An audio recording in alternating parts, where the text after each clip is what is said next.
All right, today we are going to talk about investor side economics. That version of economics we are constantly being propagandized with, and that professional investors and their asset class clients have long normalized.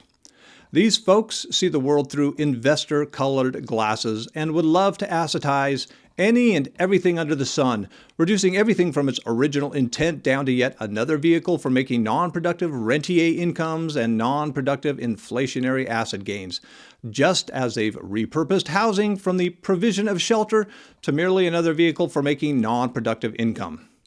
Yeah, not much is sacred to these folks.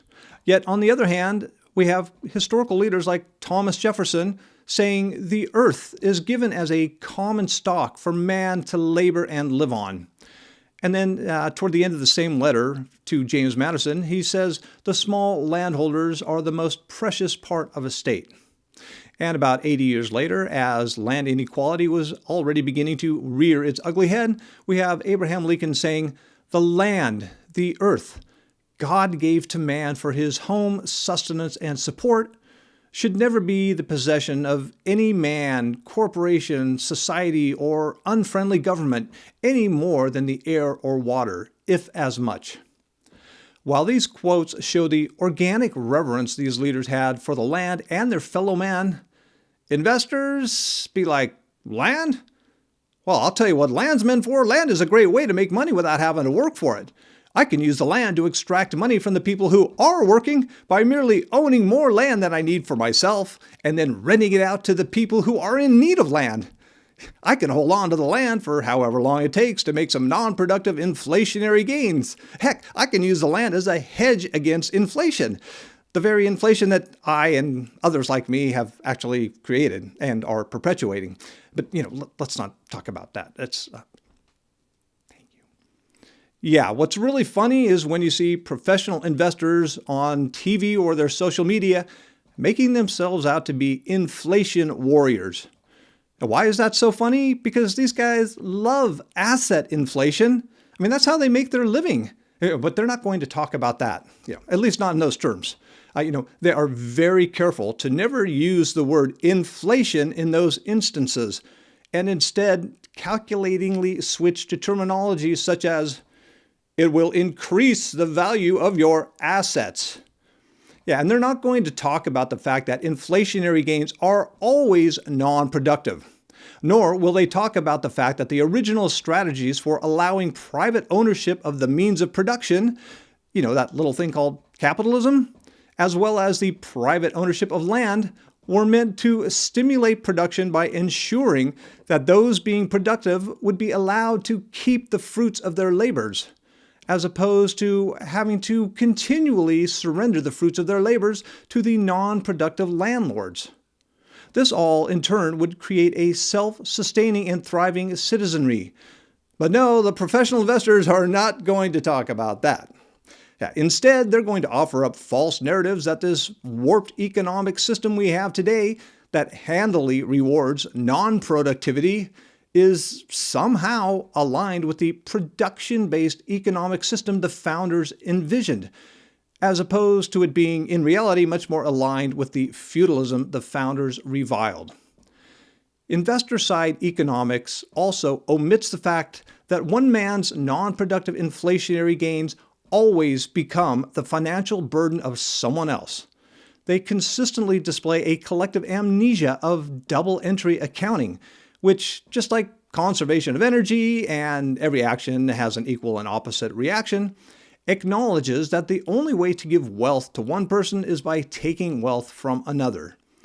Investor-side economics prefers to instead pretend that there are cases out there where money does grow on trees, as if there's no downside to their non-productive rentier gains and non-productive inflationary asset gains.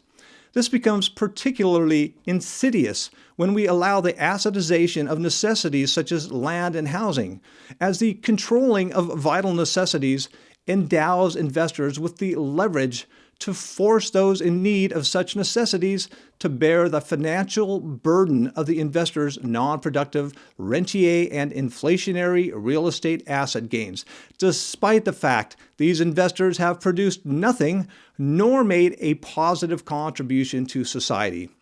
Investor-side economics is a means of forcing those in need of housing and other necessities to pay more and more and more, despite the fact they are getting nothing more in return. And another thing that is really laughable is when you hear the asset class referring to workers, who are the ones that actually make the world go round, as being entitled. Given the fact the asset class is building wealth merely by hoarding necessities and without putting meaningful time and energy into producing anything or providing a real legitimate service, if they're referring to workers as entitled isn't a bunch of straight-up projection, I have no idea what is. So, I want to give you a quick example of a professional investor's investor-colored glasses. This comes from Ray Dalio on pages 345 and 46 of his book Principles for Dealing with the Changing World Order. Now, this is actually a great book, and I'm definitely not one of those guys that discounts everything a person has to say just because I don't agree with them on some things or because of their biases. This is an outstanding book, and I appreciate the data mining Ray has assembled to make a history-based case that the American empire is well into its decline. So, in the book, while talking about the advantages of our credit/debt system, Dalio states, the whole society likes our credit/debt system because it makes asset prices rise. Yeah, because everyone I know just loves it when housing prices rise, right? Yeah, you see, investor-side economics sees things only from the investor's point of view, as if investors alone constitute the whole of society, and as if those people who don't have assets are non-existent or just not worthy of being members of society or something. Yeah, it conveniently leaves veiled the exploitation of those in need of necessities by those investors who are hoarding and leveraging such necessities. And given that the wording Dalio uses is asset prices rise, as opposed to asset inflation, it's hard to see this as unintentional. Investor-side economics wants to make sure you don't understand that asset inflation is a bad thing, not only for the average person, but for our economy. It all begs the question, why do we have an economic system that not only allows but encourages non-productive incomes? Why do we have an economic system that not only allows but encourages the hoarding of vital necessities in order to make non-productive, exploitative incomes?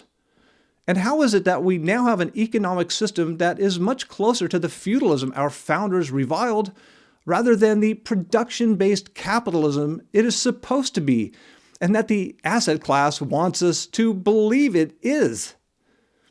Well, the answer is because we, you and I, allow it. Investor-side economics and its inherent exploitation has become so normalized in our country that we don't scrutinize it, much less fight it. We don't understand it, which is why, and I've said this 1,000 times, the economy has been weaponized by the people who understand economics, have the means to exploit the economy, and are able to influence economic policy.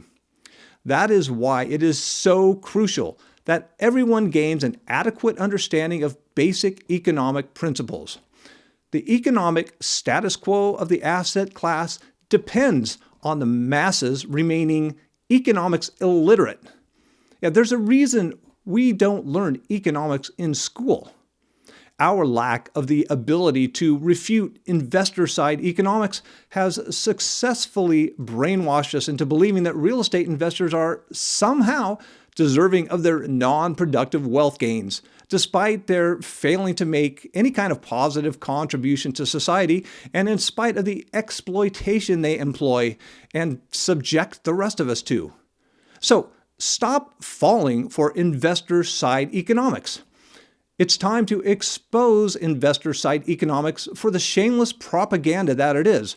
It's time to undo the asset class's repurposing of our housing system from housing people to being merely a vehicle with which they can make more and more non-productive rentier incomes and non-productive inflationary real estate asset gains.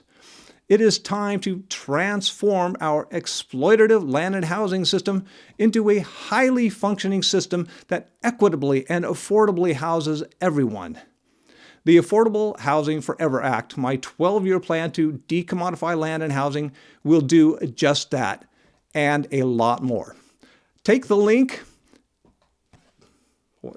and watch the video. And in order that the many provisions in this plan make sense to you, watch my other videos about feudalism and the Founding Fathers and about basic economic concepts like money supply and inflation.